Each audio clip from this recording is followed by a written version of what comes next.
This illegal migrant is now in the Green Roof Inn being held on no bond and will await extradition by Border Patrol and hopefully once again expelled from this country. The Flagler County Sheriff's Office apprehends an undocumented immigrant wanted on multiple warrants. Flagler County Sheriff Rick Staley. Master Deputy Gaddy conducted a traffic stop for a traffic violation, and the driver handed him a fictitious Mexican ID card. Deputy Gaddy identified it as fraudulent, and working with the Border Patrol and using the Sheriff's Office Rapid ID, determined that he was a fugitive from Border Patrol with a nationwide pickup for multiple illegal entries into our country. It was also determined that he was a fugitive from Lee County, Florida, for driving without a driver's license. It's a great job by Master Deputy Gaddy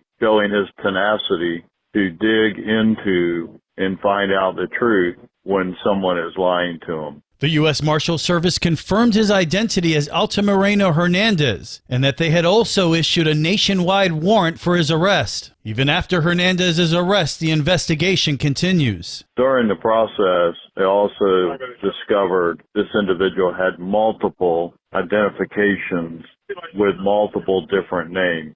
That part of the investigation is still ongoing to determine if they were fraudulent and fictitious, or if they were the result of burglaries that he may have committed. Good morning, Flagler County. I'm Rich Carroll. You're listening to Flagler's Morning News on Tuesday, March 12th.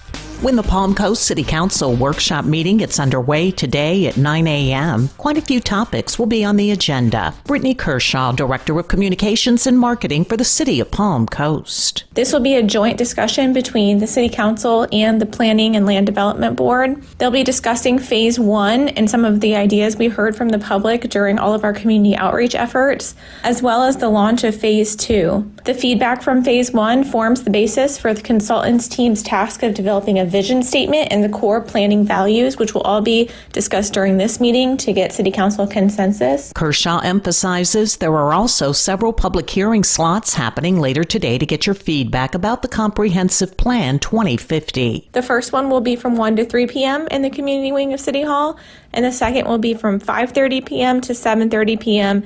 in the community wing as well. Brittany Kershaw. For Flagler's Morning News, I'm Karen Johnson. This local news is a service of Flagler County's Toyota dealer, Beaver Toyota US 1 St. Augustine, here to wow you. Most of our public parking lots in Flagler Beach, outside a few of the main holidays, are never completely full. Does Flagler County have enough parking to deal with tourism? County Tourism Director Amy Lukasic says parking availability isn't a problem. I think it's just more educating where the parking lots are, whether it's directional signage, education campaign. Lukasic says there are no plans to build any additional parking lots either. From the conversations I've heard just from elected officials in the city, a parking garage or adding any sort of significant amount of parking is not something that they're interested in doing. Lukasic points out parking in public lots is currently free throughout Flagler County. For Flagler's Morning News, I'm Daryl Moody. What exactly is Sanfilippo syndrome and how does it affect a person? Vida Ulrich is 4 years old, and her mother, Christian Ulrich, said that the disease is a progressive one. Christian said that Veda's body lacks an enzyme that breaks down a complex sugar molecule called heparan sulfate. She said that the molecule accumulates throughout the body, but especially in the brain. It causes pain throughout her whole body. She'll lose her ability to talk, to walk, to eat, and she'll suffer from horrible seizures, pain, and when she's a teenager, she'll pass away if she doesn't get any kind of treatment. Christian Ulrich said that neither a parent nor medical professionals know that a child has Sanfilippo syndrome until they get older. She said they're growing and then they stop saying words that they used to say until they stop everything. You can listen to Lifeline on Saturday mornings at 9 here on WNZF, anytime on the Flagler radio app.